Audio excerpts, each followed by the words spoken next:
Hey guys, it's me, your friend Felissa Rose, Angela from Sleepaway Camp, and you're listening to Kendall Hates Horror! Yeah. Warning. Some viewers may find the following footage deeply disturbing. What's your favorite scary movie? Welcome to my world, bitch. They're coming to get you, Barbara. I like a little killing now and then. What's wrong with that? There are certain rules that one must abide by in order to successfully survive a horror movie.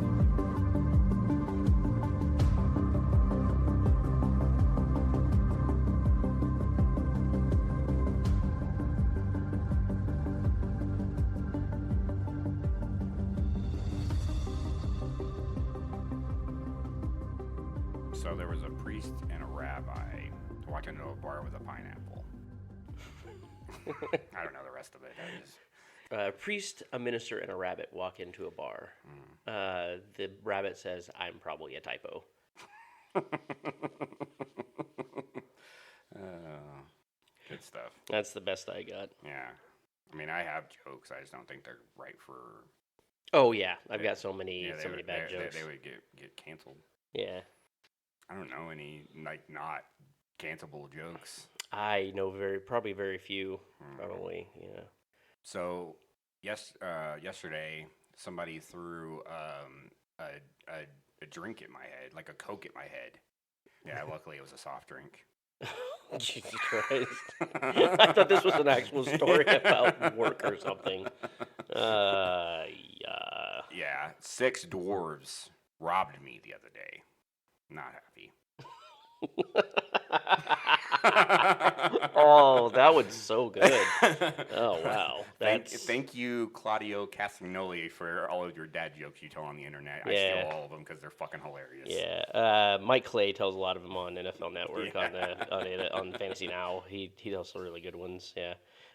Did you know that on Christmas Day, there are only 25 letters in the alphabet? Oh, really? Noel. Yeah. That's a...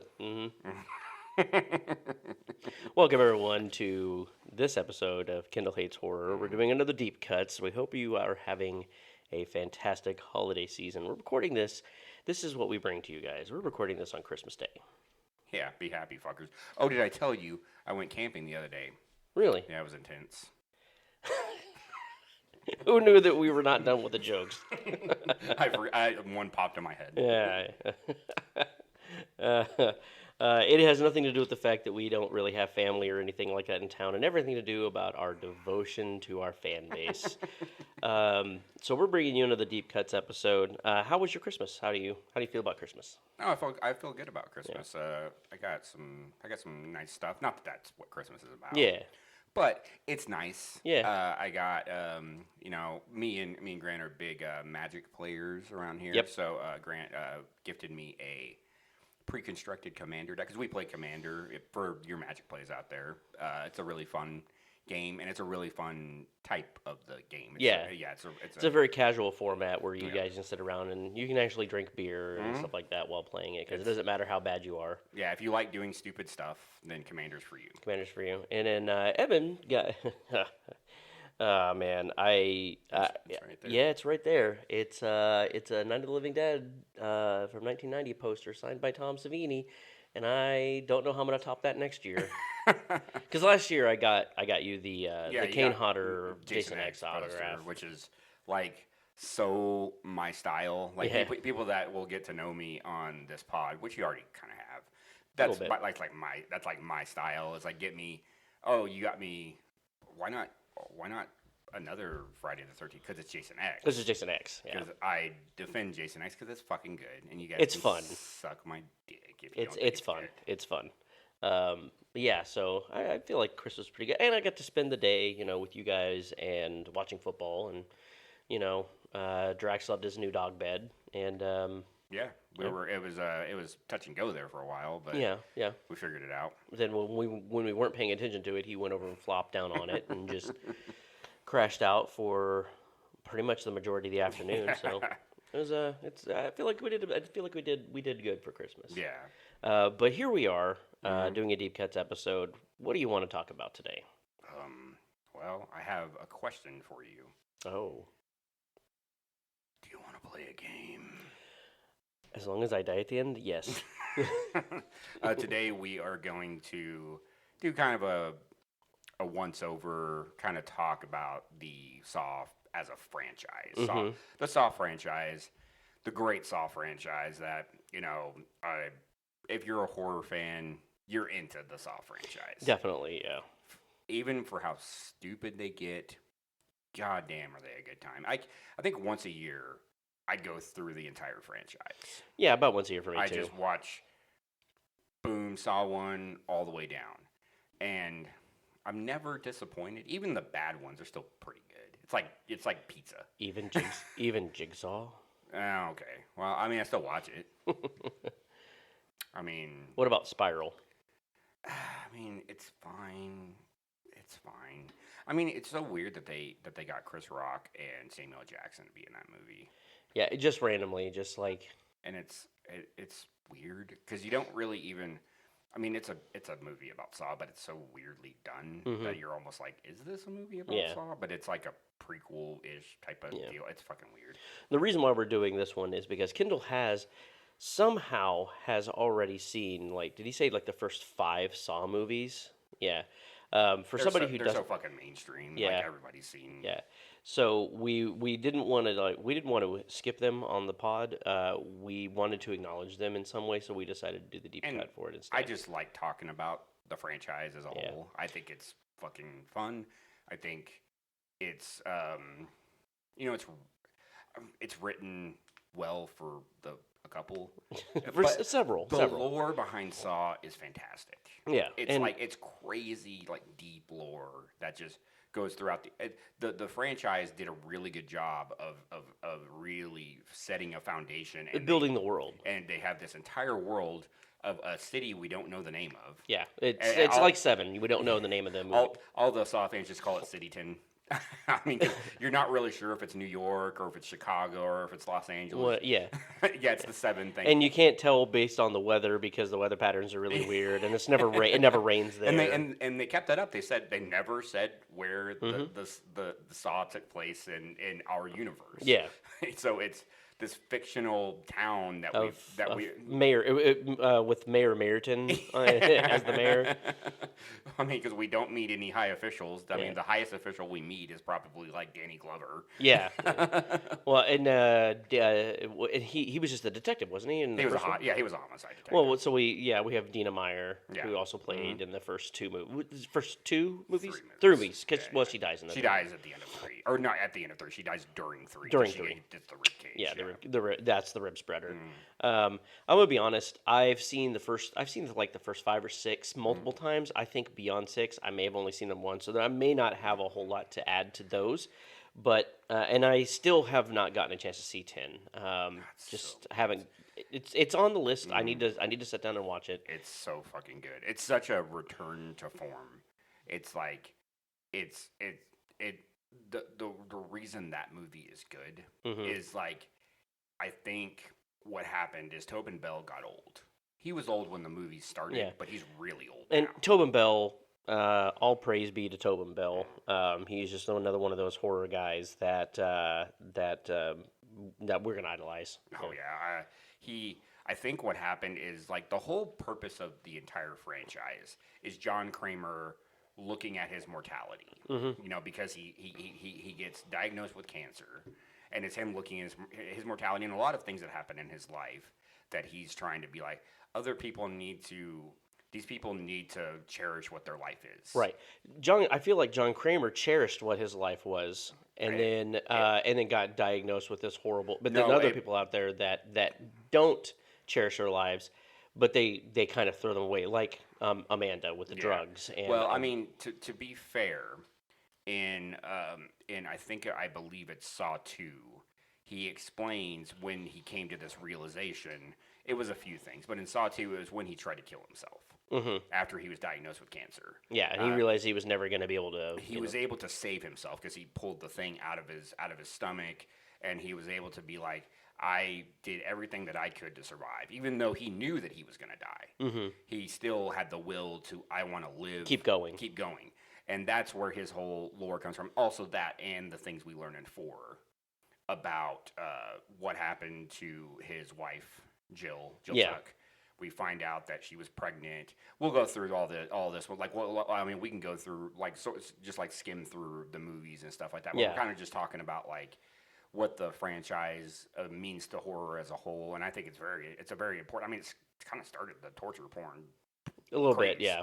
I mean, because you had that came out, and then Hostel came out, and then Turistas came out. And Hostel came out like.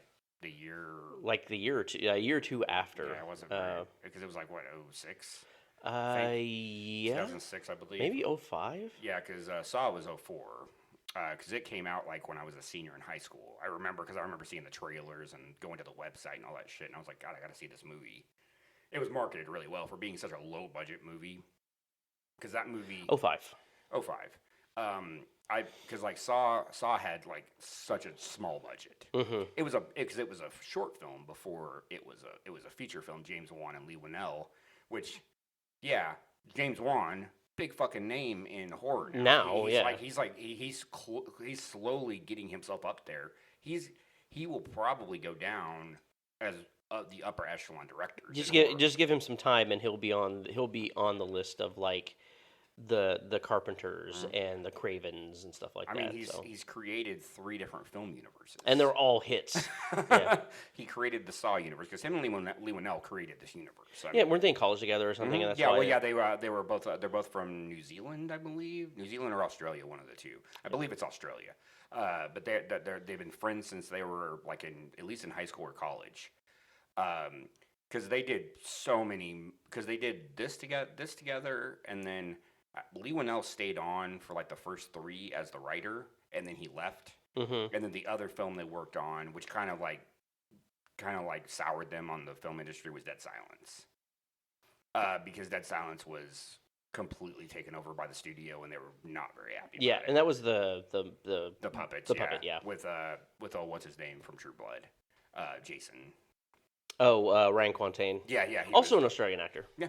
People may not know that one. They used Donnie Wahlberg in that movie, as they've used in this series. And then, and James Wan, he created the Insidious universe. Yeah. Not my favorite movies. I like the first one, but it's not like my favorite. But then he made The Conjuring.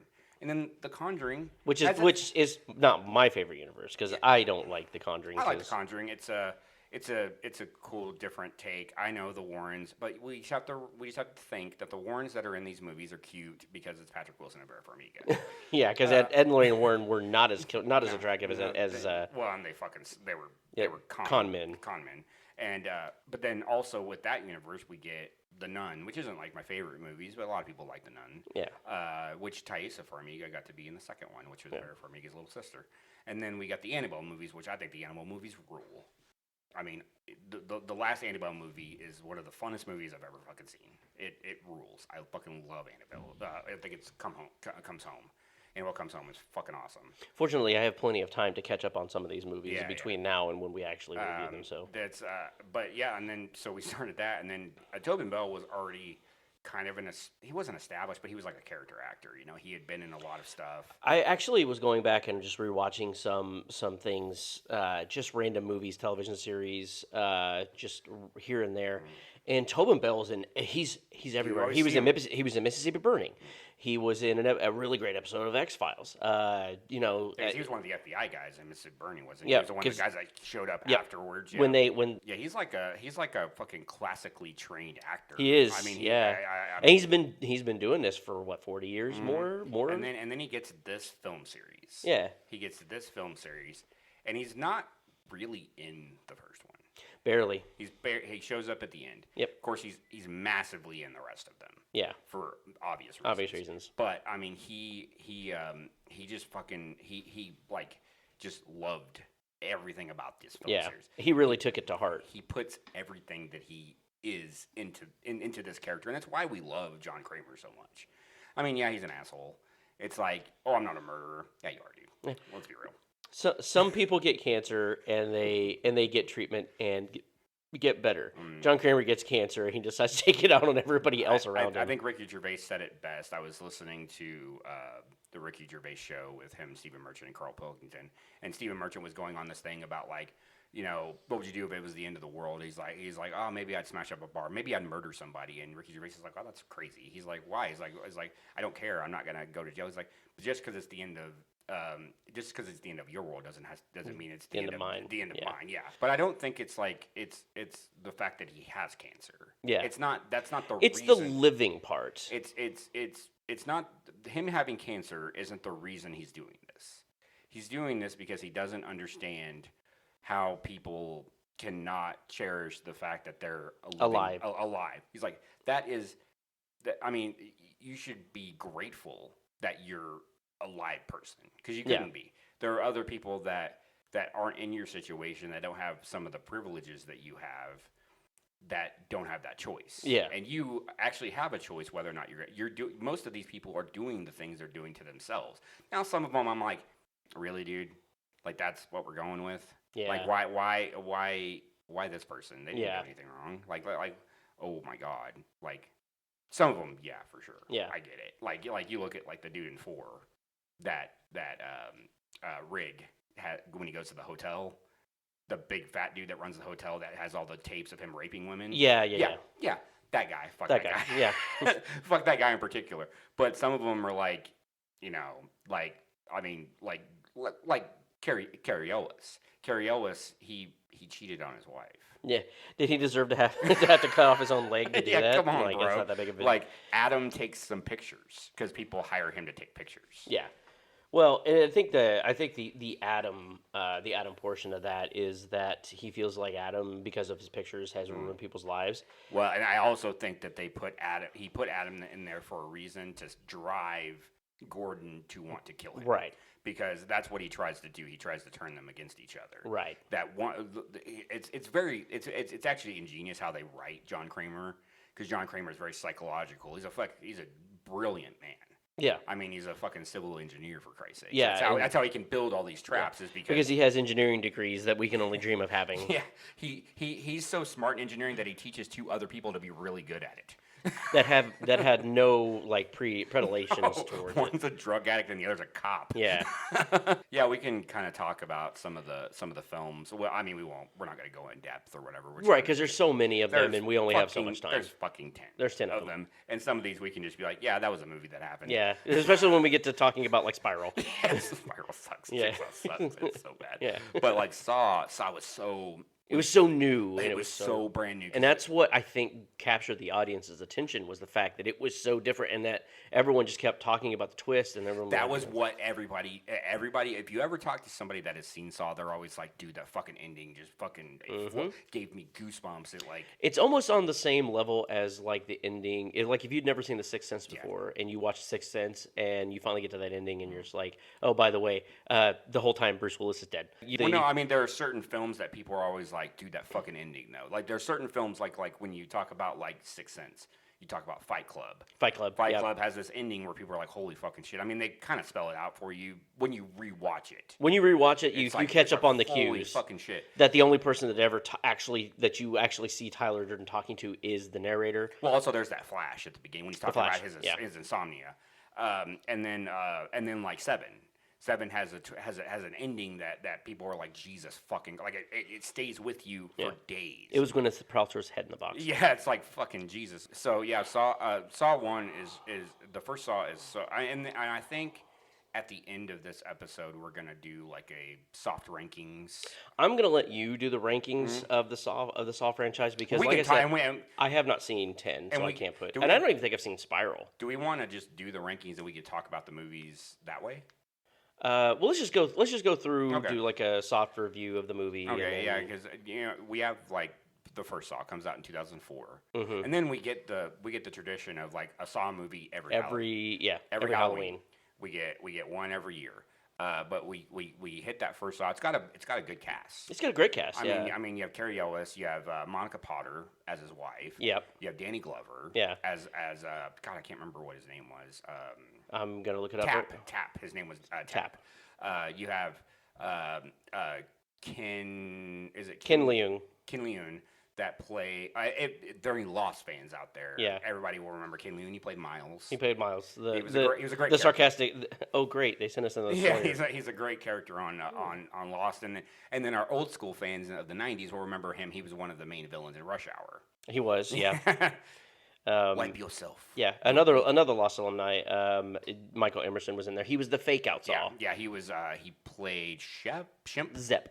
Yeah, Zep. Shemp. That's a fucking Three Stooge, you dumb fuck. Yeah, Shawnee Smith was in it because that was where we were Amanda. introduced to Amanda, and then Dina Meyer played Carrie. Yeah, I always see. Every time I watch that movie, I forget that she's in that very first one. Yeah, she's doing because she's like the lead investigator for the Jigsaw murders. Yes, she's the expert. We find that out late in the later films that she's like the Jigsaw expert.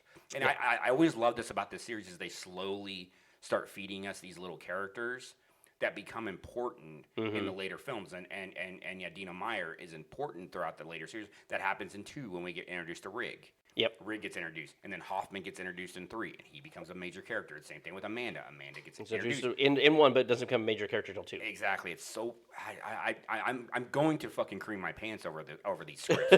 like they're just so well done. People can talk shit on them. I was like, dude, but they're well done. We also haven't even mentioned the fact that Lee Winnell, one of the creators of the site, was in the room with Carrie Elwes the entire time because that was Adam. Yeah, and I think that was part of like budgetary things where he was like they spent money on getting Carrie. Probably Danny Glover was probably the most expensive person they spent. Probably. I would say it was a toss up between Danny Glover or Carrie Elwes. Yeah, Carrie Elwes was still he hadn't had a hit in a few years. Like he did Men in Tights in like 94, 95. He was real big in the 80s. He was real big in the 80s. He was pretty big in the 90s. Yeah. He was in a lot of stuff in the 90s. Yeah, and then he kind of I think somewhere after The Crush he kind of started like his downward slope. I mean, yeah, he had that little kind of supporting role in Liar Liar. But everybody remembers him from Princess Bride and Robin Hood Men in Tights. Yeah. Those are the 2 things that everybody... Yeah, that's the pinnacle of Carrie Elwes in his career. And then he does this movie, and but I would say that I would think that Lee Winnell is probably in there because, like, we need a... Goddamn, we're running out of money. And he could take this... Since he was not a member of the Screen Actors Guild, he could take a reduced pay... to do this movie so that they could just make the movie. Yeah, because this movie is independent as fuck. It's done by Twisted Pictures, which are Lee. It's a big name now. It's a big name now, but that was Lee Winnell and James Wan's production company. But that was but it's circa 2004 when this movie was being shot. That production company didn't exist. Yeah. Like they ended up getting distribution from Lionsgate. That's which was what really the big get. That was the big get. They were able to take it to film festivals. Lionsgate picked it up because they were like, this movie could make money. Yeah. And so they distributed the movies from there on out. It Yeah. was always Lionsgate. Always Lionsgate. Still is to this day. Yeah. It's always Lionsgate. It's always Twisted Pictures. Because James Wan and Lee Winnell still getting that money. Because this is their fucking creation. Yeah, they get that lolly. Mm-hmm. I mean, Darren Lynn Bousman, I think he directed almost all of the rest of the Saw movies. After James Wan did the first one? Yeah, I'm pretty sure Darren Lynn Bousman did the rest of them. That's why they have such a distinct flavor.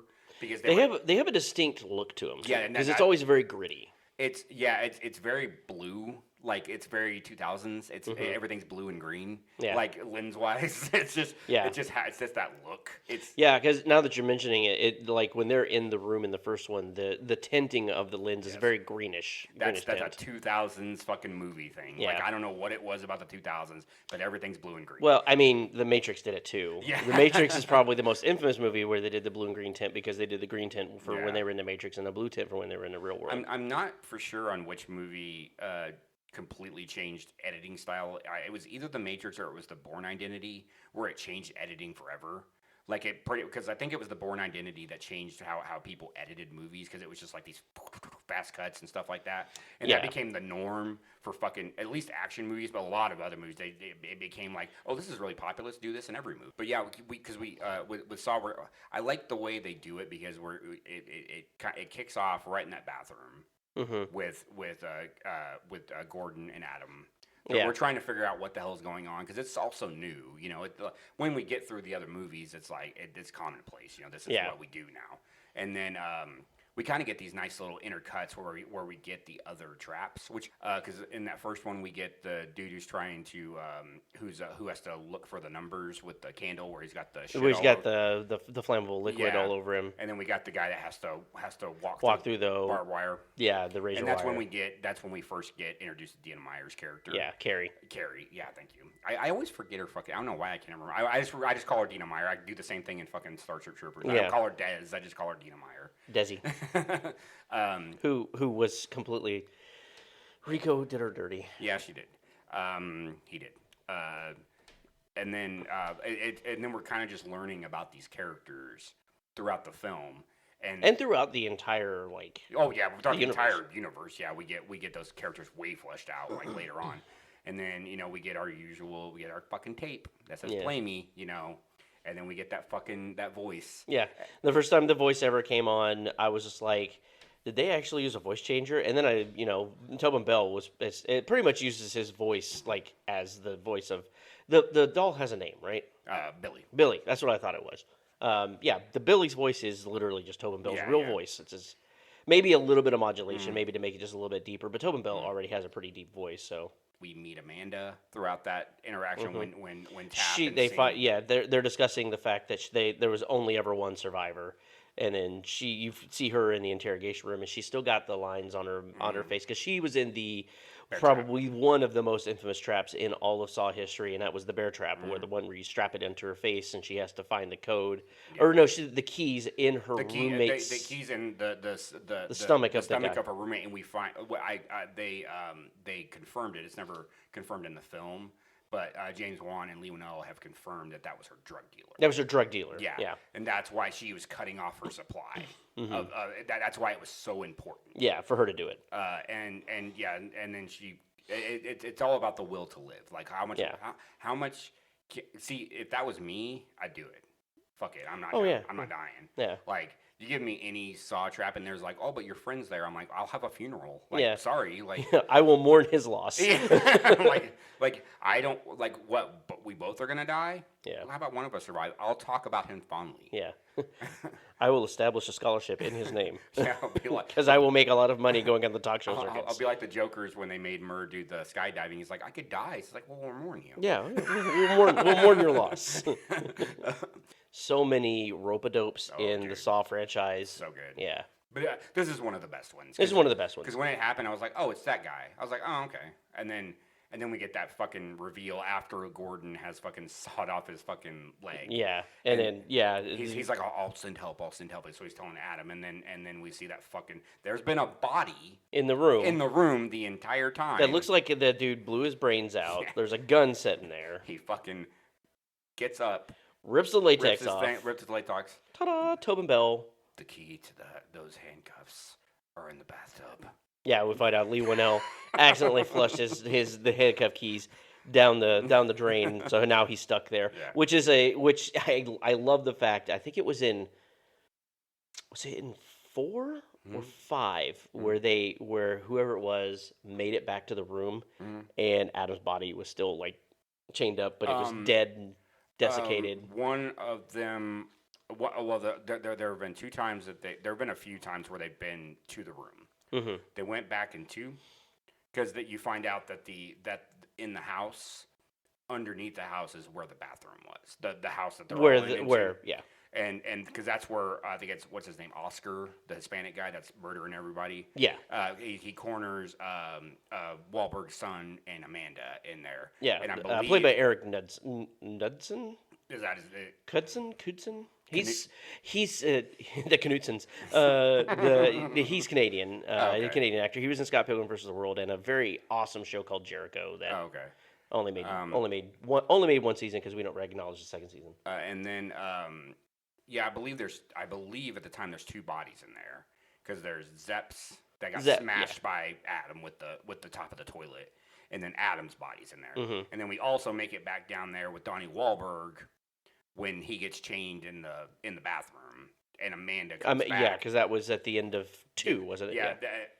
Yeah, I believe so, or the beginning of 3, I believe. It might have been the beginning of 3. Yeah, because he breaks his because he's chained just like they were, but he breaks his. He ankle. breaks his yeah. Oh, it's so gross. Yeah. Instead of cutting off his, he just smashed. He literally pulverizes all the bones in his ankle and his foot just to slip out of the manacles. And oh god, that was fucking gross, dude. That looked like it would have. That would look like it would be so painful. And the I gotta say something else about the franchise. The effects that they do on a franchise, they never let up. They're always so good. It's good from beginning to end. But yeah, we I believe the other time they go down there is it might be during 3 when Amanda goes down there and Adam's still alive and she mercy kills him. Right, and that's which is one of the there's several reasons why in 3 that Jigsaw is putting Amanda back through the test. That was one of them, and the other one was the fact that she was creating the games, the puzzles, but she wasn't giving them a chance to actually get out. She wasn't letting them get out. Like the rib spreader with Carrie and Dina Meyer's character. Because she wins. She gets that fucking key.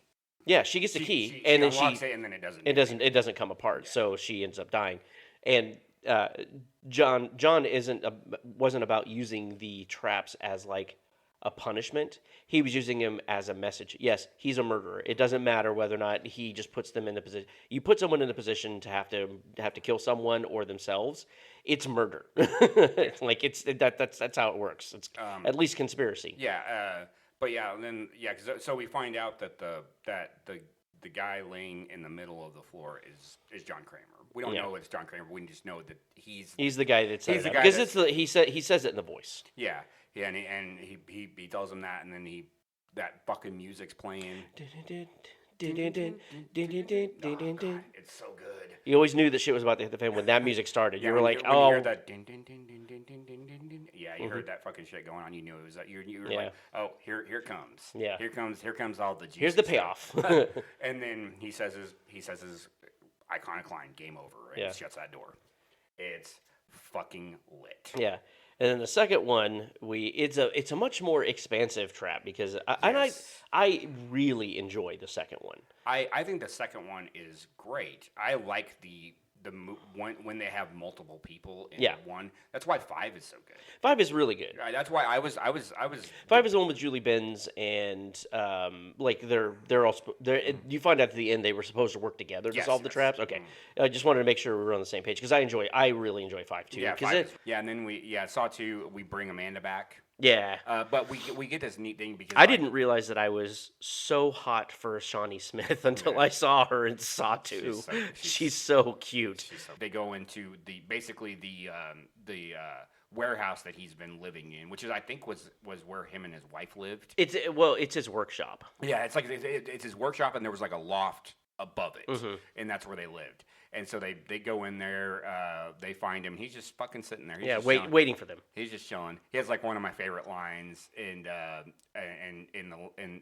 fucking franchise, which I have a T-shirt of. Is "Oh yes, there will be blood." Yeah, like he's so awesome. It's so great that he spoils the movie. In the first... Yeah, where's my son? He's in a safe place. He's in a safe place. If you sit here and talk to me, you will find your son in a safe place. Like he spoils the movie right there in the first like 10 minutes of the movie. Yeah, and then we get introduced to like this group of people. Yeah. Including like Shawnee Smith as Amanda. Then you find out almost all of them have been to jail. That's the thing. All of them have been to jail. All of them have been in trouble at the very least. Yeah, in trouble with the exception of one. One's been in trouble, but he's never been to jail. But he has something in common with all of them, right? Which is Matthew's son. Yeah. He is obviously Eric Matthews is the one who arrested all of them. Yeah. And you find that out through the course of the movie. You have Emmanuel Wagner she was like a junkie, and she got arrested that fucking chick for that girl. One of the girls in it was in Seventh Heaven. She's the one that dies in the hallway after. I can't remember what her name is. I know Beverly Mitchell, I think. Sure. Yeah, so we're introduced all these people, and then we're going through all the traps, and I like these ones because they're I like with the ones with the groups because you get all of these other traps that you get to see throughout the scene. And then most of the traps are designed to be very specific to the people that. Yeah, like the main. I think his name is Abby. Is what he's the one that got them all there. He's the one who he's the one who drugged them and drugged them in there. And got them there. And they've been poisoned, and they need to find antidotes for the poison that's in their veins. And his first one, he has to get into this little incinerator. And there's 2 syringes in there, one for him and one for somebody else. Well, he doesn't get out of that thing, and he gets burned up, and so do both of the antidote vials. Yeah. There's also a safe in the room that they woke up in, and all of the numbers for the safe are on the back of their head. Which Oscar figures out before anybody else. Yeah. And so he's starting to murder them to find it. I never really understood this. Why did he need to murder them to get the numbers? Because I would think that they would probably be like, fucking no. But I don't know why he couldn't just come up behind him and be like, oh, there's, because they're all different colors because they're the colors of the rainbow. Yeah. Yeah. So they were all in a certain sequence. So he just had to figure out. I hope he knows rainbows. Yeah. But yeah, and then we get some really cool traps. We get the one with the needles on there, and Oscar had to go down there with the needles, find the key, and then open it. Yeah, yeah. Which that trap, that one was. I felt like that one was a little bit lame because it wasn't a trap because it's unless you're like rolling around in it like Scrooge McDuck. It looks sucky. It's gross. Yeah. But I don't think it would be lethal unless you're Scrooge McDuck in it. No, it would just fucking suck. Yeah. Like that would be the worst. Yeah. Like oh my god, like having all those needles in you, it would suck. But yeah, he throws he throws Amanda down there, and she has to look for the key to the door and everything. Which is sucky for her because she's a former junkie. She's a former junkie, and it's just bringing back. But no, that was supposed to be his test. Okay. We never really find out some of the other tests that would have been for some of the other characters that died. Yeah, because we never found out about Beverly Mitchell's test. Because she was like a shoplifter, like that's what she went to jail for. And then the black guy. Is he the one that gets killed immediately? Yeah, no. That the first guy that gets killed immediately is that white dude or whatever. Because he's the one with that gets shot in the head with the gun. He gets shot with the gun, which I love in one of the later movies. They're setting that up. Mm-hmm. It's neat. I like when they go back to the traps when they're kind of revisiting him. Yeah. And the black guy is the one that gets killed by Oscar when he bashes him with the baseball bat, and that's when he. Oh yeah. Mm-hmm. Yeah, because that's in the original room. And then we kind of go through the thing, and like Oscar is trying to kill all of them, and he ends up getting killed by the kid and Amanda. And then all this time we have this interchange between Matthews and then all through this time we're cutting back to the warehouse with Kramer, and basically Matthews is we're finding out that he's kind of an abusive cop. He does he's literally anything to get people to confess, or he does things to get them arrested. Well, there's also you get the impression that he's very letter of the law, like. But he's also impatient. Like Beverly Mitchell's character is a shoplifter. He didn't have to send her to jail, but instead he did. Yeah, there was no reason. There was no reason. He could have let her off on a warning. Yeah, she had probably never done something like that before and stuff. But there are also people like Xavier that probably should be in prison. Because he's a fucking drug dealer. 100%. You know, and Emmanuel Wagner is another one that probably shouldn't have gone to jail. She was arrested for possession. She needs fucking rehab. She needs fucking rehab. Yeah, same thing. You know, Amanda was also another example of that. Yeah. You know, that we don't really learn. But for some reason, that his son is even though he's letter of the law, even though his son probably has done things that needs to go to jail for, he keeps getting his son off, and that's why he's in the room is because he's the catalyst for Matthews to try and try to figure out what's going on, because he lets it go. He's like, when was the last time you talked to your son? So Matthews tries to call like the school and calls his ex-wife and everything like that, and he can't find him. So he knows that now Jigsaw has his son.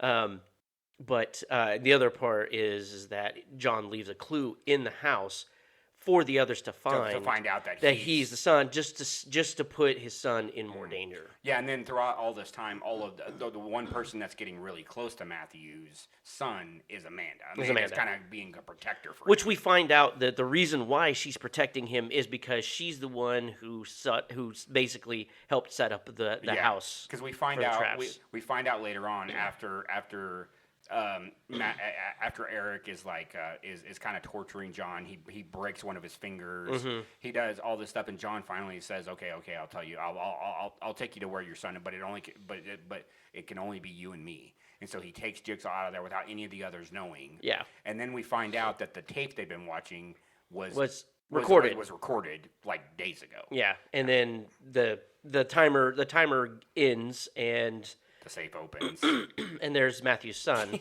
and by that time Matthew has made it down into the basement. He finds the room, and then we find out that Amanda is because she's the one who gets to say game over, and she slams the door just like in the first one. She's the new apprentice. We find out that John now has a successor to after he dies. When he knows he's dying. Yeah, he knows he's dying, and so now he has a successor. And we get a rope-a-dope at the very end of this movie that we think that John Kramer dies. But everybody who's ever watched a horror movie knows that when you have a successful horror franchise, the killer is never dead. Yeah, and then we kind of move on to 3, which I like 3. It kind of just picks up right where the 2 left off, too. It goes right, because the beginning of 3 is with Matthews in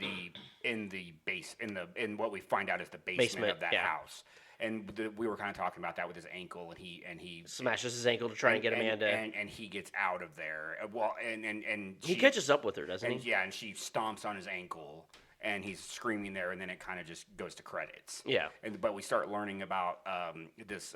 We learn about this woman who's a doctor at a hospital. Yeah. And she gets kidnapped by the pig mask person, which we know is Amanda. And she wakes up in what I would assume is John's warehouse, his workshop. Yeah. Or another one, because the police were in the first one. Yeah, and then this time John's in a hospital bed because he's like on the verge of dying. A little bit backing up just a little bit. When we first meet the doctor, she's climbing out of bed, and there's a guy next to her, and she seems very down and depressed, and you assume that the guy in the bed is her husband, but it's actually her. What's the male equivalent of a mistress? Mister. It's her. It's the person she's cheating on her husband with, because we find out at the very end of the movie that she's actually married to Angus McFadden, who's the main character in the movie going forward. Yeah, slow ass Jeff. Slow ass Jeff. And the tests are a little different in this one because. Because her name is Lynn Dinlan is her name, and she's basically her job is to keep John alive long enough. Yeah, because John is fucking on death's bed. He's literally in a hospital bed, and she has a trap around her neck that is basically a trap that sets off like 8 shotgun shells that would just blow her head off. Little hammers that'll hit him. That'll hit him when he flatlines. Yeah. So, and then we meet Angus McFadden, and it's almost like a reverse trap where he's not the victim. He is a father whose son was accidentally run over. Yeah, by a drunk driver. Well, I don't know if it was drunk or if he was just careless. But he was run over by a driver, and basically he's like in a box, and he has to get out. He plays the tape that says you're going to go through all these tests, and you have to try and forgive people. Yeah. And if you don't, you're going to die in here. And then also, I have your daughter, because they also have another daughter that along with their son. Yeah, and you get cuts back to their fucking flashback, dude. When he's when she has the stuffed animal. It fucking. It made me hate his character so much. But it's like because it's like, bro, you're not the only one here who's in grief and who's suffering, and she just wanted a stuffed animal to remind her of her. It's such an interesting scene, and he notices that one of the stuffed animals is missing because obviously they've kept the room exactly. He's kept the room exactly the way. We don't really understand Lynn, how we understand the way she's dealt with it has been a different way. She's cheating on him, and she's also taking prescription drugs. Yeah, I'm assuming she's on some sort of antidepressant, but she's also probably taking something a little bit more illicit. Yeah, exactly. Or she's taking more than she should. And it's actually an interesting scene because he goes in to see his daughter, and his daughter, he's like, did you take it? And she's sleeping with the stuffed animal. She hands it to him. She had it hidden under her bed. Yeah, because she just wanted to hold it because she misses her brother. And he says, you know you're not supposed to go in there. But he's not like harsh about it. He's just like, you're not supposed to go in there. But this is the moment when I hate this character. But then he kind of says, like, I love you, right? there's a moment there, and then it's just he just loved his son more. It breaks my heart whenever I watch it. It like these two characters are so fucking relatable. It's ridiculous. I'm like, why? Because this is where me personally, I'm like against John Kramer because I'm just like, these people lost their son. They're not dealing with it in the best way. Neither one of them are. But that's how they have to deal with it. Yeah. You know what I mean? They're hurting themselves more than they're hurting anybody else. You know, like maybe their daughter a little bit, but they're not hurting anybody else except for themselves. And people process grief in different ways. Many of them more self-destructive than others. Yeah. You know. So and then basically Jeff has to go through this warehouse and he has to do it in a certain amount of time. Yeah. And each one of these rooms has a person that was involved in his son's death. The first one is a witness who refused to testify, stating that the guy had let him go. And this is the frozen girl that Kendall referenced in it's so cool. in when we were talking about Saw in the last episode. When he gets his cheek stuck to the pipe and he rips it off. Ow. It fucking sucks. Yeah, it's gross. And then the next one was the judge. That gave the ruling, and this one is gross. It's weird because he's basically in this little thing in a tank. Yeah, and they're sending rotten pigs down this thing, and it's basically eviscerating them. Yeah. And he's drowning in the rotten in the pig offal. Yeah, it's so fucking gross. And all that Celeste Jeff has to do is hit a button and burn all of his son's stuff, which is probably like the hardest thing he had to do. This is the hardest thing he had to do. Yeah. But he saves the judge. He does save it. He does save him. You know, he burns that stuff and saves him. And then basically it's him and that judge going to the last thing. Yeah. Which is the man who actually killed his son. son. And this I think I talked about this in a previous episode. I don't know if it was during Get Out or if it's in a future episode when we do Autopsy of Jane Doe. But this is my number one. This is the worst fucking trap. Yeah. It's so like just the sound of it, and I can just imagine what it feels like. It's because he's getting all of his extremities twisted in 360 to break them in like compound fractures, and you see the bone coming out. And it's just Yeah, and basically what they have to do is there's a key in this box, Mm-hmm. and it's hooked up to a shotgun. Yeah. So there's a way of getting the key off by missing the shotgun. But what happens when he gets the key off? That judge gets fucking brain splattered. What I thought was bullshit was the judge says if we do nothing, we're both guilty of murder. Not really, not exactly. You have an obligation to try and save someone's life as long as it doesn't put your life in jeopardy. That key being attached to the trigger puts your life in jeopardy. Yeah. So neither one, they could have let that guy fucking die and walked away and said, "Well, we did everything we could." And Jeff tries. He finally does. Well, the judge does. Yeah. Well, I mean, Jeff is trying that because that's how the judge gets shot is because Jeff is getting the key and it shoots him instead. And he tries to save him. He's trying to unlock the things he can. But because Jeff is slow ass Jeff, he takes him too long. It's tough because I know people we make fun of Jeff because he's slow ass Jeff, but. He has a lot to process. Like he's encountering these people probably for the first time since the trial. And he's now confronted with the guy who actually took his son's life. And also at the time he's still thinking about his daughter. His daughter is somewhere in this facility. Mm-hmm. You know that he has to find her or she's going to die. Yeah. You know it's not just his life that he's trying to save. It's also his daughter's life, and he doesn't even know that his wife's there.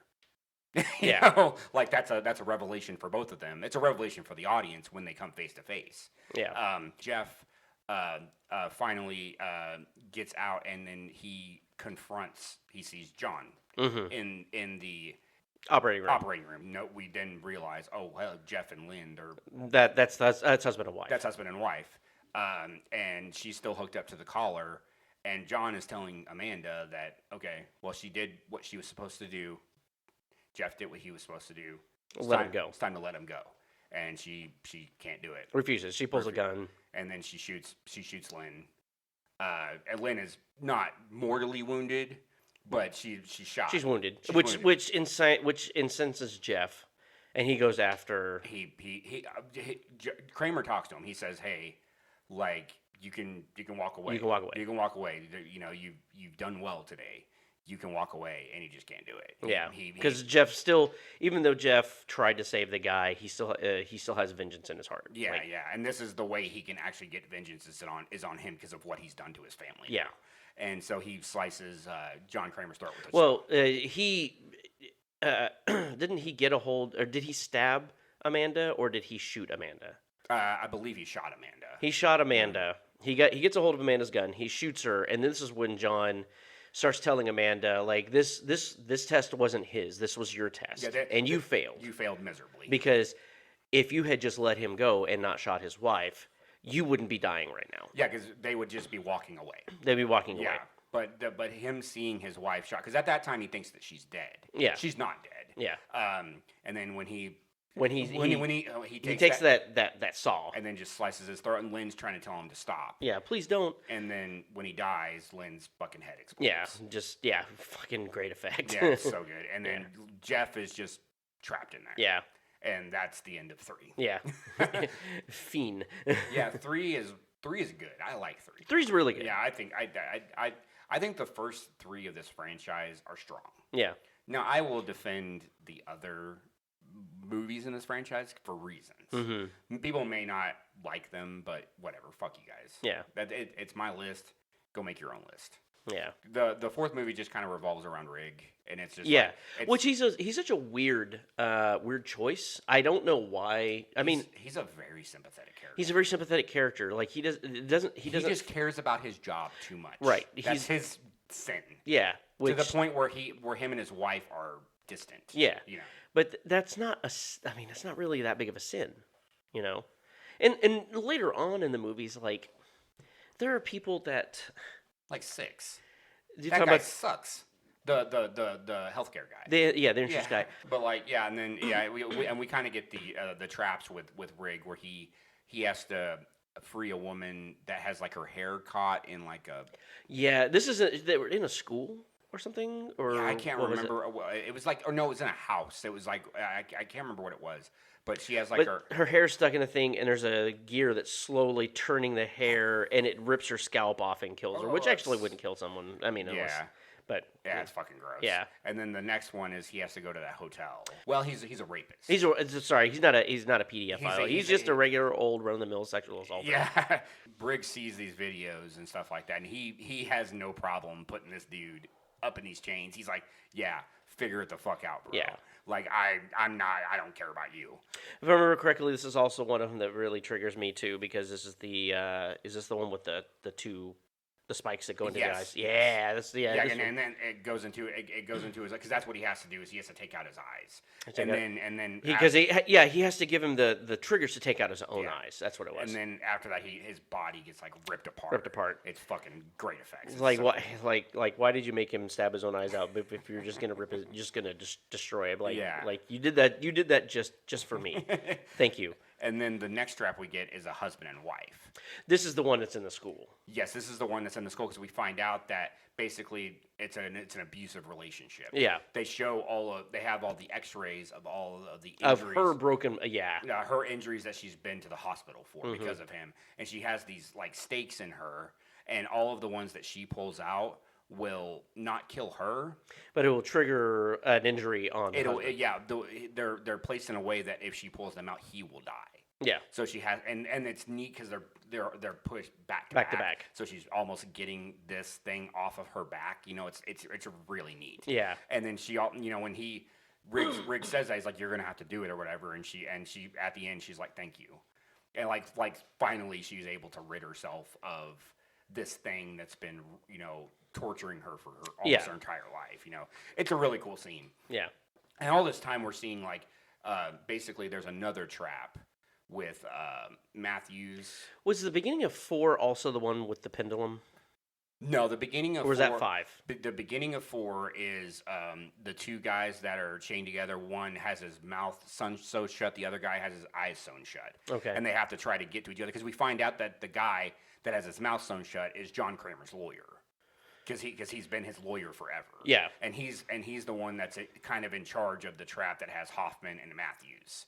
Because he has to he's telling them, like, because Matthews keeps trying to kill himself because he's on that block of ice or whatever, and he's got the thing around his neck. Yeah. And basically, if Matthews dies, Hoffman dies. Yeah.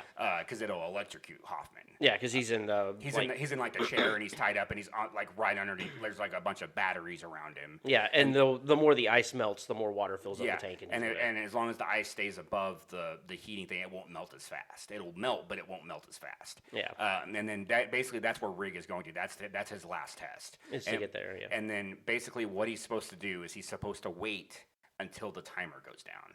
Once the timer goes down, it's fine, everything's good. But that's his whole thing is he can't let go. He can't just not rush into a situation. That's his sin. Yeah. Is the fact that he's impatient. He's impatient, but he also he wants to save everybody.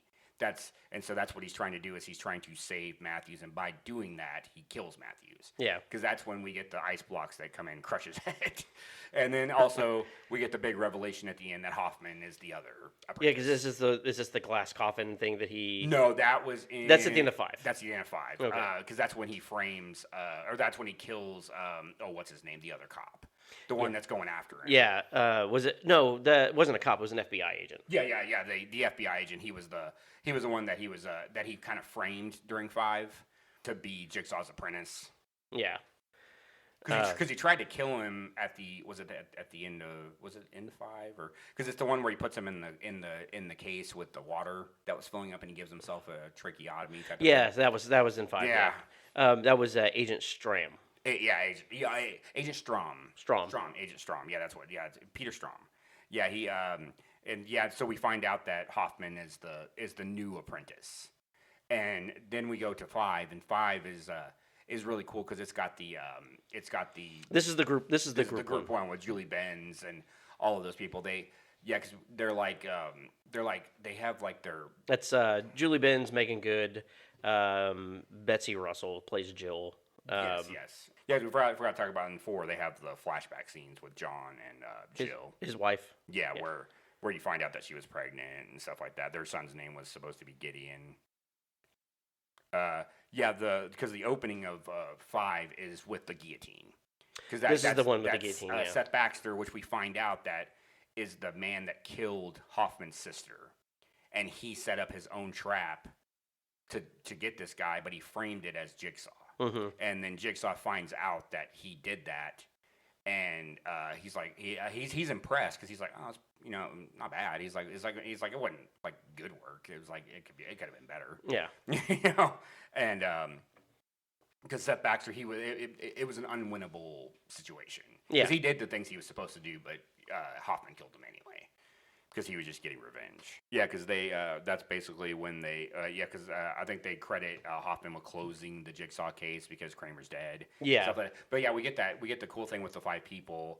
They're like tied to like these almost like guillotines, and they have to get a key. They have like a dog collar around their neck, and they're attached to, they wake up in these almost like lockers. Yeah. And behind them, there's a pair of blades that if you back up too far, it'll decapitate you. So they're supposed to, there's keys on the other end of the room, and they have to, but every time someone moves forward, somebody else ends up moving back. Yeah. So as they're trying to move forward to get the keys, they end up, decapitating one of the guys right off the bat. Yeah, it was the main girl. She was like the fire inspector. Because we find out that they're all connected. They're all connected. Yeah. It was one of the guys. I thought that. No, it was the blonde girl. Was it the blonde girl? There were 2 blonde girls. Julie Benz isn't blonde in the movie, but she's usually blonde. Yeah. But it's the girl all the way on the end. Yeah. It's the one that gets decapitated. Because the guy who he's like the reporter, the sleazy reporter that buried the story. Yeah, he's the one. He's the one from like Boondock Saints because he played Papa Joe in Boondock Saints. He kind of knows stuff about most of the people there because he investigated the whole story and stuff like that. And I believe she was like one of the fire inspectors. And so they move to the next one. The next one's in like a room with a bunch of like cells in it. Yeah, like 4. They start out with 6. And then when one of them dies, they move forward, and there's 5 of them in this room. There's a door on the other end, and there's 4 cells. There's 4 little. They're like pipes or something like that. They basically say that like you have to get through this door in such amount of time, or a bomb will go off. And there's like keys that they get that have shapes on them that match the different places they have. The idea is that the pipes were actually big enough that they could have multiple people in the pipes. Yeah. So at this point, the first trap, they could have navigated if they had worked together, but because one of the keys worked for all of the locks. One key worked for all of them. So, and we find this out later on in the movie because someone goes back and starts looking at the traps, and they're like, the keys work for all of the things. Yeah. The second one, they all could have survived because the pipes were big enough for multiple people. And then the third one is when they have to electrocute themselves long enough to open the door. Open the door. They end up killing the black girl. Or Megan Good. Yeah, Megan Good. They stab her with all the stuff. All the stuff. But really, all they needed to do was they all needed to hold one of the probes each, and then they would have gotten a little shock. Get a little shock. And then it would have nobody would have died. Yeah. And then the last one is the saw blades. The saw blades. So they had this, and this is on my list of the top 5 worst traps. Where they all have to stick their hands into this little thing and cut. The saw goes between the traffic finger and the ring finger, and they were supposed to spill blood to open the door. And the way they were supposed to work together was there were six saw blades, and they all could have spilled a little bit of blood and open the door. But since there was only 2 of them, they had to fill the thing more. So one of the guys dies, whereas Julie Ben's character survives. And it was just that scene of her pulling her hand out, and the whole hand part of the hand just kind of flops to the side. I was just like, oh my god. Yeah, and then the other. Like FBI guy shows up to the site where those Julie Benz, I think her it was like Britt and Malik were their names, and he shows up and he sees, because he finds Strom's phone there because Hoffman planted it there, and he finds a bunch of files, so he's pretty much like saying, Strom's the successor to Jigsaw. But yeah, and then this is when Strom follows Hoffman to the warehouse. He's got him dead to rights or whatever. All he has to do is Strom. He tells Strom to get in the coffin, and he's like, no, I'm not doing that. So he pushes Hoffman in the coffin because it's full of broken glass. Yeah, thinking that it's going to kill him. It's a death trap, but it's not. It's the one thing that saves him. The thing closes. It goes down into the floor, and then the walls start closing in. Strom dies. Yeah, and Strom is framed as the successor to Jigsaw. And so it gets everyone off of. Off Hoffman. Because that's pretty much all Hoffman does from like 5 on is trying to evade the police. Yeah. He's just trying to cover his tracks because he's basically almost done. He's pretty much done with Jigsaw's, what he wants to do. And once he's done with it, he's done with it. Like it's just enough time for him to finish up what John wanted to do, and then he's done. Yeah. And then we go to 6. 6 is first trap in that is the predatory lenders where they're in the cages and the girl has to chop off her arm to get enough weight for her to survive the trap and the other guy dies. That's right, yeah. Yeah. Kaufman, he's kind of like stalking Jill. She has like these 5 envelopes that he needs to finish John's mission or whatever. And we have the insurance salesman. Yeah, which we find out is the insurance salesman who denied John experimental treatment. Tobin Bell has a great monologue about fucking the health insurance in this movie. Yeah, he does. Fucking love it. It's topical now. Yeah. Yeah, and then so this guy, we find him, and he's in like another big warehouse because there's a bunch of warehouses in Cityton. Yeah, and he's the first trap he's in with like, I guess he was like a janitor at the company that he runs, and basically they're in this apparatus where they have like breathing masks on, and if they basically they have to hold their breath long enough to stop the thing from crushing their ribs. But the other guy that's sitting next to him is an older man, and he's a smoker, so he can't hold his breath. He can't hold his breath as long, and so the main guy is trying to he's trying to tell him, he's like, hold your breath as long as you can or whatever, and but he doesn't. He ends up fucking dying or whatever. Which is an allegory for pre-existing conditions and the fact that insurance will deny claims to people who are smokers and stuff. I believe that's what Tobin that's what Kramer says on the intercom. Yeah. But we find out that the insurance salesman has all of these things on his wrists and his ankles that are bombs. Yeah. And so he every trap he survives, he gets a key from. Yeah, and he gets to remove one of the bombs. Yeah, and so he gets a key from the first one, removes one of them from his wrist. And then the next one, I believe, is the old woman that's hanging from the barbed wire. So basically, he has to choose between this woman. She's like his receptionist, and then there's another guy that works for him, and one of them is completely healthy, and the other one is an older woman with health conditions, and so he has to choose who gets to live. And it has that sweet jump scare with Billy where he fucking flies on the window. It's awesome, and then Kramer's talking through the puppet as he's moving his mouth. It's fucking awesome. And then he does the right thing. He chooses the older, nice woman that has a family. Yeah. The other guy was single, didn't have anybody, but he was healthier. It's just them saying fuck the healthcare industry. Yeah, that's what 6 is all about. Yeah. Because in reality, the healthcare system would choose to save the younger guy because he has a longer life expectancy. Yeah.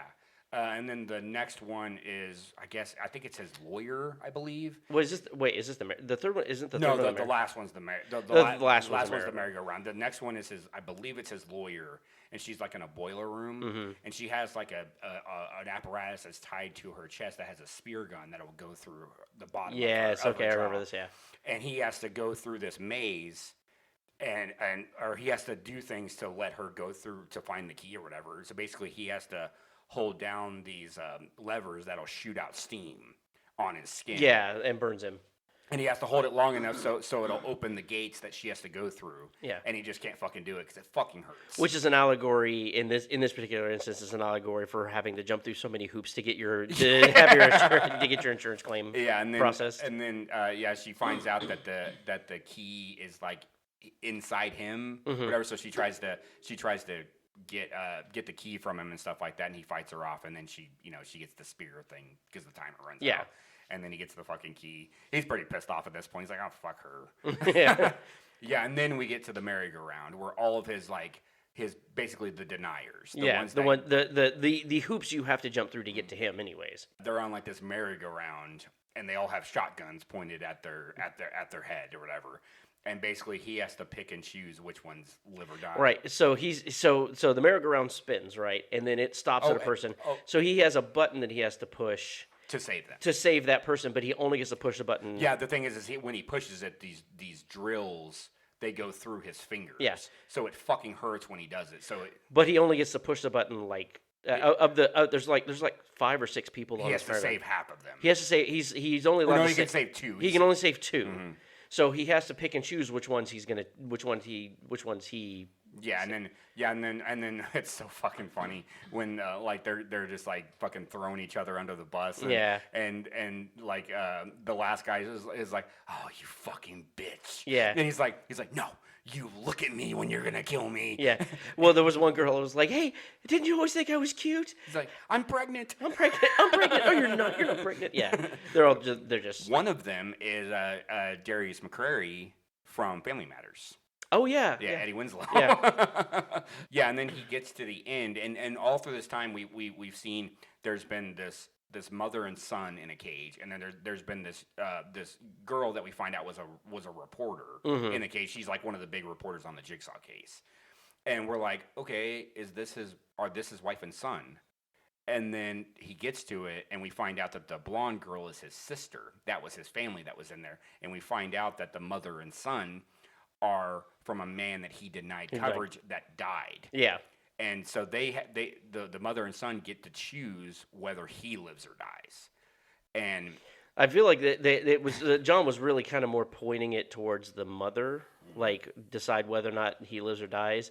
But then the son's just like, the mother's like, okay, I'm gonna let him live, and the son's like, fuck that. You killed my dad, and then he fucking puts the die thing, and this is one of my top points. This is the acid. Yeah, because these fucking spikes go into the insurance guy's back, and it just starts pumping him full of fucking acid, and he literally melts from the inside. It's so fucking cool. Yeah, it's. The end of the movie is when Jill finds Hoffman and she puts the bear trap on him. Yes, and he has so little time to get it off, and he almost doesn't get it off. He gets it like he basically runs to the door because the door has like and the way he survives it is he traps the bear trap, so it can open a little bit and it almost like dislocates his jaw, and then he fucking rips it off and it rips part of his cheek off, and that's how the movie ends, is him screaming with like part of his face ripped off. It's fucking awesome. Yeah.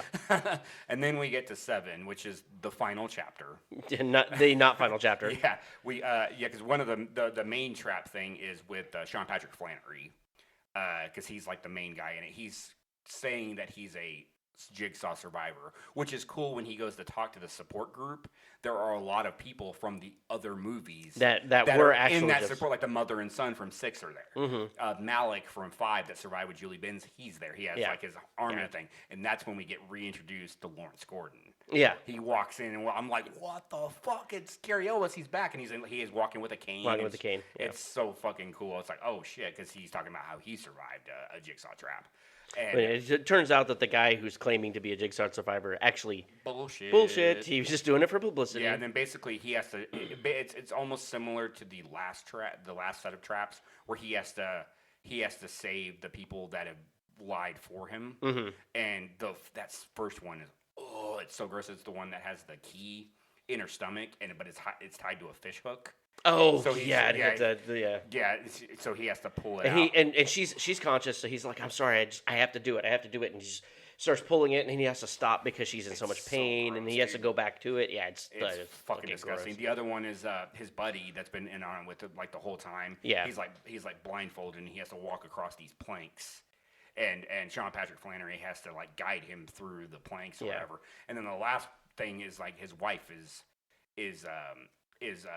trapped, and he has to try and save his wife. But when he gets to her, we're not gonna talk about 7 very long because it fucking sucks. He has to do what he said was his trap, which is he had to put hooks on his pectoral muscles and suspend himself, and he had to lift himself up, and he wasn't able to do it, so his wife died. Yeah, and that's kind of the end of his thing. It's whatever. But all this time we're kind of getting like where Hoffman is setting up his stuff to try and end all the stuff. He finds Jill Tuck. He traps her. The only ever time we ever got to see somebody get killed with a reverse bear trap. Yeah, was Jill. It's pretty neat. And then she gets fucking eviscerated by that little train with the spikes on it that he fucking sends at her. Fucking whole body explodes.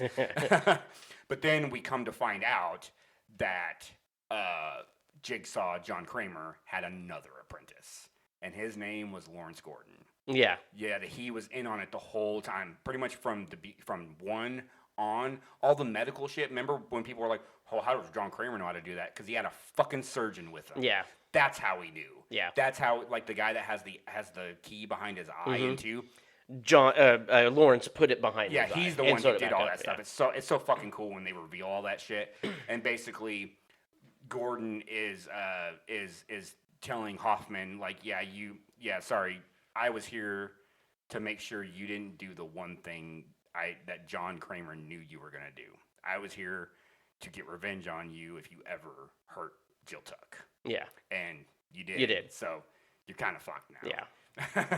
And that's kind of that's the best part about 7 is the fact that we get Lawrence that we get Dr. Gordon back. Yes.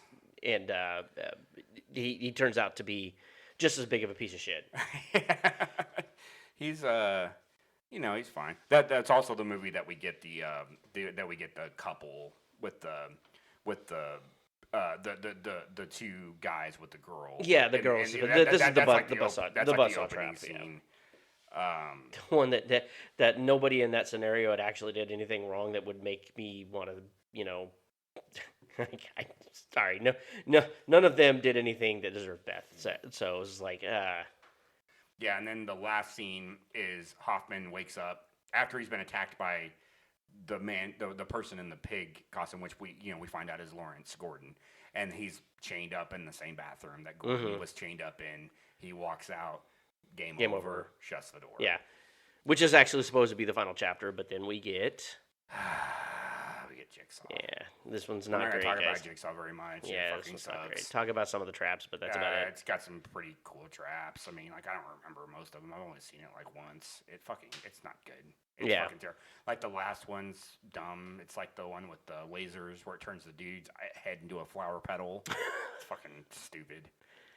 Is Jigsaw the one where they actually did the motorcycle trap? Yes. Yeah, I remember this one. There was that, and there was the one where the two were trapped in the silo with the grain. The best, the best person in this movie was the morgue assistant, the goth chick that everyone had been rope-a-doped into thinking was the actual. Well, one of the best people in that is the dude who lost his like foot, like when he walked through the planks and his foot went through. Yeah, because he was trying to save people. Yeah, like he's the one that has like probably the funniest line in the movie where he's like. Well, that's fucking creepy. Yes, okay, that's during the first trap when Billy rolls up on he's like, that's fucking creepy. Yeah, but that guy was the best guy because he was trying to save all them. But we end up finding out that all of these people suck. Yeah, and then the main girl, she's like, well, I didn't do anything wrong, and like all of them are like, well, why are you here? And she's like, I don't know. And then we come to find out she's the worst out of all of them. They do flashbacks with her, and they find out that her and her husband had a baby, and she was not good to that baby, and she basically killed it because she got so fucking fed up with it. And then, was that bad enough? She fucking put it in the bed and made her husband think that he smothered their child. Yeah. What a fucking piece of shit. Yeah. But we come to find out that the fucking guy running the morgues, the fucking new Jigsaw dude, they bring Tobin Bell back, roll him out. Isn't this is supposed to be like a prequel, isn't it? It's a prequel, yeah, because Jigsaw's still alive, because he's that's his new apprentice. Which, spoiler alert, it ain't. Yeah, like that. This movie has been pretty much erased from canon. Yeah, it doesn't really exist. Yeah, because after that we get Spiral. It is what it is. It is what it is. Spiral's a fucking movie. It's it's got Chris Rock and it's a movie that came out. It was a prequel as well. It sucks. Like we're not gonna really talk about it very much because it fucking sucks. It's a terrible movie. Yeah, it wasn't very good. The traps in it aren't really that good. They're not even worth really talking about. It doesn't really make sense. Yeah, nothing really applies to like the canon lore of the movie. This is why they completely scrapped all this shit and they're starting fresh. Yeah, with 10. In my opinion, one of the best Saw movies in 10. I won't go like too crazy into like spoilers. No, go ahead. It's fine. Okay. I'm not affected by spoilers like everybody else. So because I'm going to get spoiled by a movie, but I'm still going to fucking watch it. It's fucking fantastic. It is a prequel, just like the other ones were, because John Kramer's still alive. But it's fucking neat because basically what happens is he finds out about this cure that he goes to Mexico for. And he goes there and finds out that it was all bullshit. Oh, it's the Andy Kaufman thing. Yeah, it's all bullshit. And so he's like, okay, time to get my fucking suit back on. And so he goes to Mexico. He kidnaps all these people, but also, hey, I'm bringing a friend because here's Amanda. And they're like the traps in it are really cool. There's like one girl where basically she has to cut off her leg with I can't remember what they call it. It's a type of saw. It's one of those emergency like hand saws. Yeah, well, it's like a wire. It's a chain. Yeah, and that's what she has to use to cut off. They call it a camp. It's a version of a camp saw. Yeah, it's so cool. Like one of the guys, like the traps are so fucking cool. Like it's just a great movie. The end of the movie fucking rules. Where you think the villains win, but he actually set him up the whole time. It was fucking awesome. And then we get to the end, and the guy who pointed him towards doing this, it was Michael Beach was who it was. Okay. What that pointed him, and he's in the fucking bathroom. He's chained up, and look who it is. It's fucking Hoffman. That movie rips, dude. It's fucking awesome. Yeah, it's so good. It's such a return to form, and it's so nice to see Tobin Bell being fucking Jigsaw again. Well, yeah. Like it's and having Shawnee Smith bad wig and all, because she has the short hair. Yeah. So it's because it's during that time frame. I'm glad they wanted to stick to how she looked in the time. Yeah. But dude, when when Hoffman shows up and he tells Michael Beach, he's like, "Oh man, you fucked with the wrong dude." It's like one of my favorite things. It's so fucking funny. But yeah, that movie rules. Yeah, people out there, go watch Saw 10. I went and saw it in the theaters. It's the only Saw movie I've ever seen in the theaters, and I can't wait till Saw 11. Like, I'm so hyped. Do they have a release date for Saw 11 yet? I think it's next year. Next year sometime? Yeah, and I can't. They're not doing the Halloween release anymore. They might do Halloween, because they did Halloween release for Saw 10.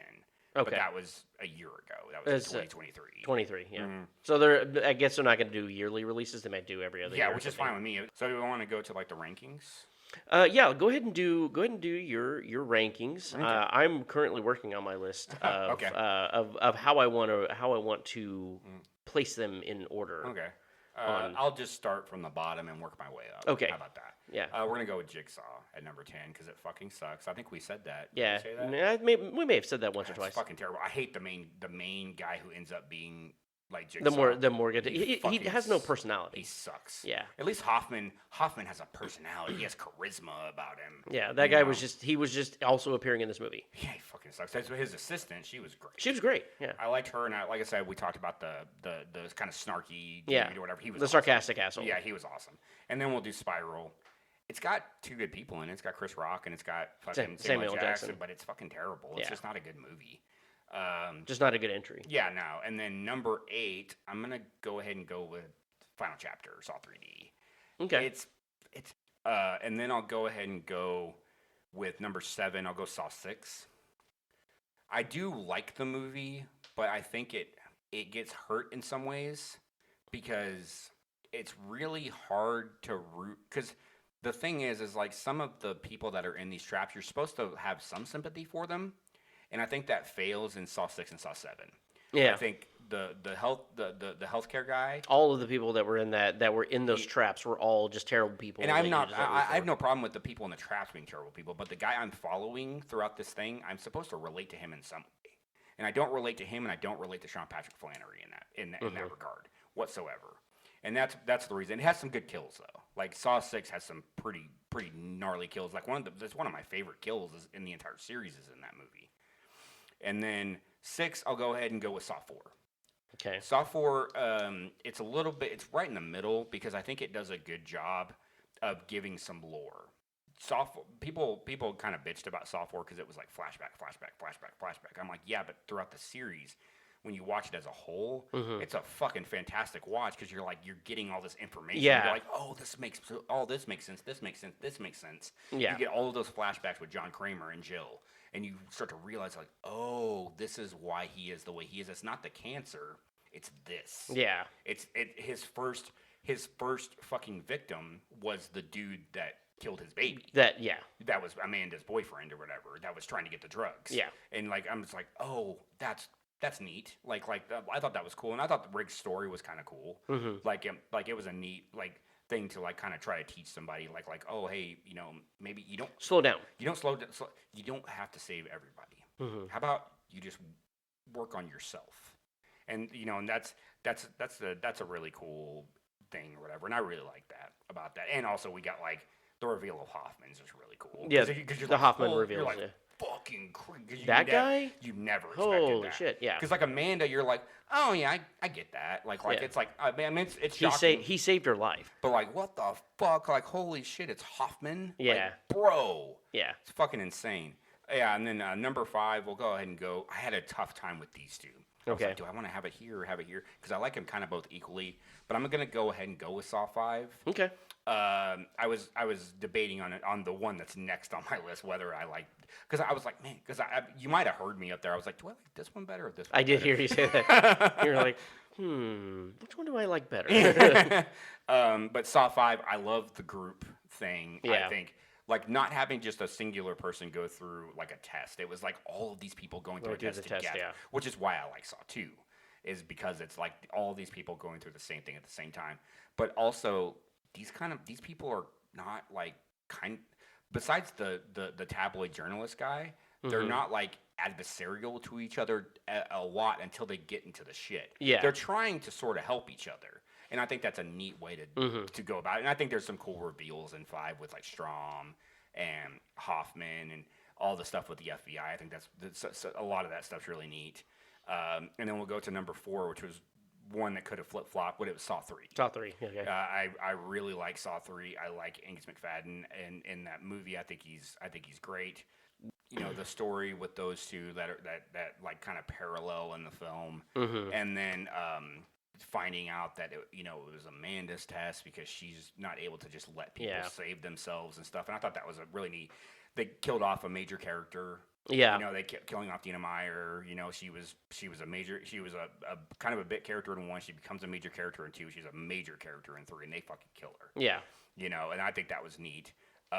It's when we first get introduced to Hoffman. He gets introduced in the school with the guy with the chains that he has to take all the chains off of him and stuff like that. Yeah, and it really starts setting the table for what's to come in this series, and that's why I like Saw 3. And then my number 3, I'm gonna go ahead and go with Saw 2. He's got some great people in it. Like I love Donnie Wahlberg's performance. He's so over the top. Yeah, well, that's a Donnie Wahlberg performance for you. Yeah, that's all he do. Yeah, it's like this thing only goes to 11. But like that sequencing with Matthews and Kramer in the warehouse, and then the house with all of the victims and stuff like that. It's got some cool kills. It's got some stuff that makes me go, ugh, like really fucking like, ugh.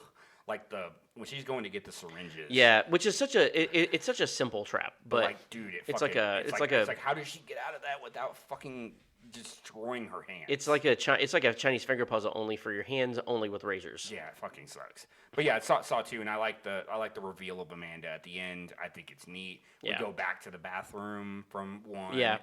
We find out that it's underneath this house, which I thought was neat. I really like Saw 2. And then I almost did it with 1 and 2. I almost did it, but I didn't. So 2, I'm gonna go with Saw X. Yeah. If you hadn't realized when I was talking about Saw X, I fucking love this movie. Do you really like this movie? It's so fucking good. I've seen it probably 3 times since it came out, and every time I'm like, I find something else I like about it. Every time I watch it, I'm like, oh, I like that. Oh, I like that. Oh, I like that. Ooh. It's got probably, like I said, it's got probably some of the greatest performances in the history of this series. Mm-hmm. I mean, like Tobin Belt's killing it in this movie. The villains in this movie are so good. Mm-hmm. Like I can't remember what the main villain, the woman that basically runs the company that he went to get his cancer, cured. She's amazing in this. Fucking Shawnee Smith is knocking it out of the park. This is like the best performance she's put in as Amanda. Like you really feel like they have these scenes with just John and Amanda together, and it's like, oh man, we've never gotten this. Mm-hmm. We've never gotten them talking on a human level, and it's so fucking. I'm getting chills talking about it. Like it's that good. And then number 1, obviously, is the original. The OG. The OG. It's just it created the universe. It has to be number 1. It's so fucking good. I almost put Saw X above it. I almost did because after I watched Saw X, I was like, dude, this is the only one that's close to the original. Yeah. Because it's that good. I mean, I could talk about Saw X for 2 hours. Yeah. But Saw, the original Saw, I love it. It's like a mystery movie. Yeah. Like the other ones kind of are, but this one really is. Yeah. Because you don't know fucking nothing. I don't know shit about fuck when it comes to this movie. Like but you get introduced to these 2 characters that are doing great. Like Carrie Ellis is fucking killing it. Yeah. Lee Winnell is really putting in a decent performance for not being an actor. For not being an actor. And then like... And can I just mention, I didn't even know he was Australian until you mentioned it earlier. Mm-hmm. I looked it up, and I'm like, he's Australian. Wouldn't have even known that because his American accent was actually really good. The only reason I know is because I saw interviews with him and James Wan. Because James Wan was Australian. I was like, oh... And it weirds you out because he's Asian. Mm-hmm. So you're like, oh man, that's like, it's just strange. It's like, I don't know, it shouldn't be, but it's like that's just that shouldn't be coming out of you. Yeah. Like, oi. It would be like you're not a white guy. Yeah, it would be the same thing if I was speaking like Japanese. I gotta say, I just did a pretty decent Australian accent. It was good. I'm gonna give myself a pat on the back. Yeah, like a champa. Good. But yeah, it's just. It created a universe. It put a director on the map. Yeah. Which is important because without the Saw franchise, James Wan would not have been able to create some of the other franchises that they made, and Lee Winnell probably wouldn't be doing the new Dark universe. Yeah, I mean, but yeah, I think that's my list. Yeah. I mean, I don't think there was any surprises there. No, not really. You know? Probably, I knew what your bottom two were going to be, and I knew what your top two were going to be, just didn't know which order they were going to be in. You want to talk about the traps? Oh yeah, my favorite traps. Oh man, I really like. We were talking about the one from Seven with the two guys and the girl. I really like that because it's like on full display. Yeah, because it's in like a plexiglass container. People are trying to get in to save all of them, but they can't get in. Yeah.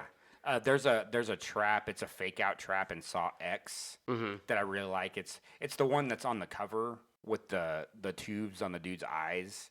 But basically, what it is like John sees like a dude in a hospital, and he's like stealing shit from people. He's like an orderly, so he like steals like their watch or something like that, or if they have money in their drawer, he'll just take it from them. And John's watching him, and in his mind, he has this idea for a trap, and that's what it is where the thing sucked his eyeballs out. Thanks for the warning. By the way. And then he goes back to reality, and he sees the guy, and the guy sees John, and he puts it back in the drawer. And he's like, "That was a good choice." Yeah. That I mean, obviously Saw 3, the final trap is fucking insane. That is probably that's probably my number one, like the one that grosses me out the most. Yeah. In no particular order, my top 5 worst traps to watch. My number 1 would be the acid in the final trap in Saw 6. I think just strictly because of who I am, my number 1 is actually, since we've been sitting here talking about, and we got around to Saw 4, I completely forgot about the fact that the guy had the little triggers to put out his own eyes. Yeah. So that's my number 1. That's my number 1. If you listen to the previous podcast, I may have talked about this. I have a severe phobia of eye trauma. Like watching people put in contacts grosses me out. I can't watch people in movies where something is stabbed in their eyes or whatever. So that you reminded me that I was like, oh yeah, he had to hand him the triggers where he had to spike his own eyes. Yeah, one goes and the other one goes. Yeah. And so that's my new number 1. Number 2 would be the limb torture. Yeah. From 3. The third one is the saw blade trap from 5 where they have to slide their arms in and cut their it's gross. I thought that my number 4 is also the acid one because it's kind of graphic. Oh, it's one of the most graphic kills in the entire movie. But it's fantastic. So and then the bear trap from when Hoffman finally kills Jill in 3D. In 3D in 7.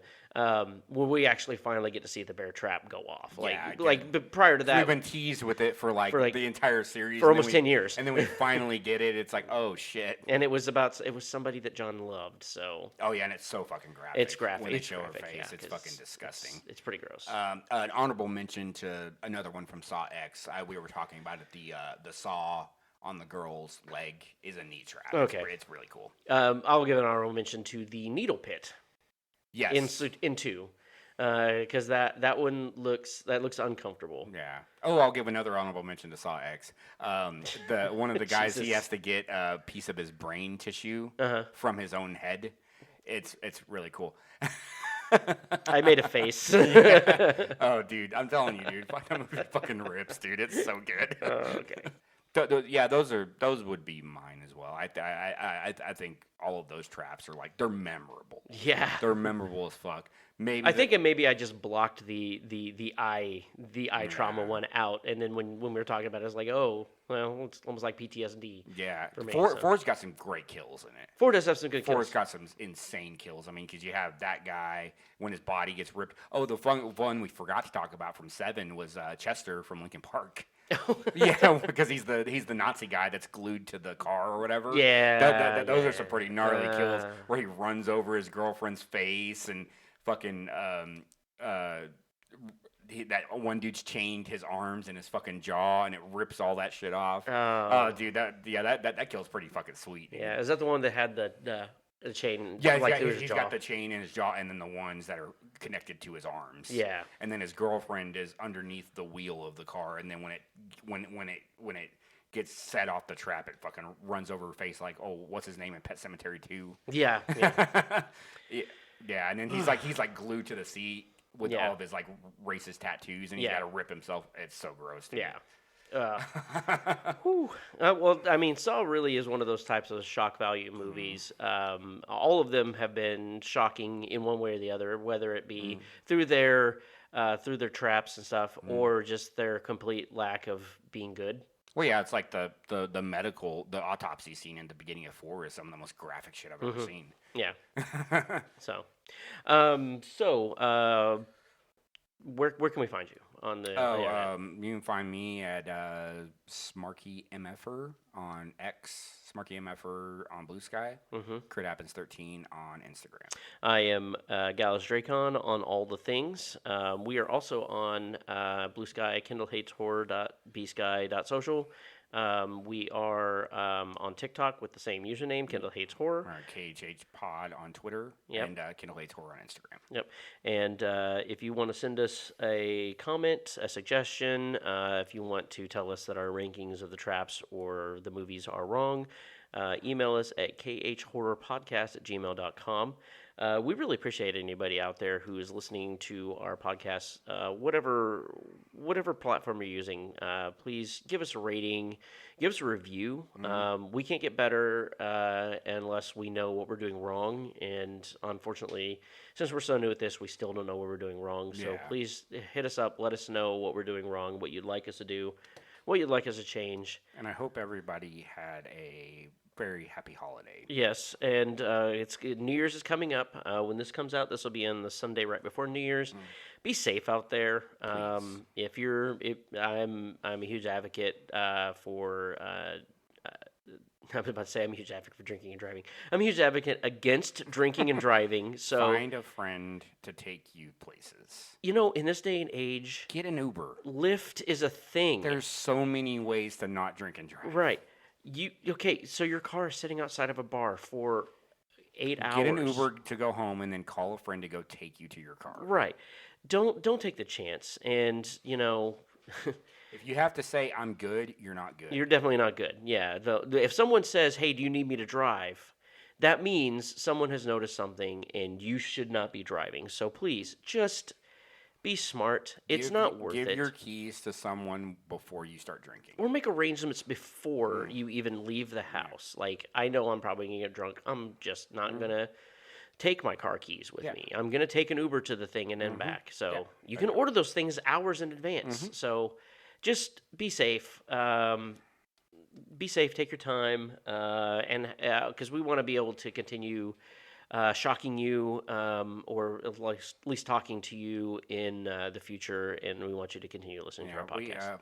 But I hope everybody has a happy New Year, and I hope that 2025 is better than 2024. It's not a very high bar. It's not a very high bar. I mean, we keep saying that ever since 2020, but they really just haven't.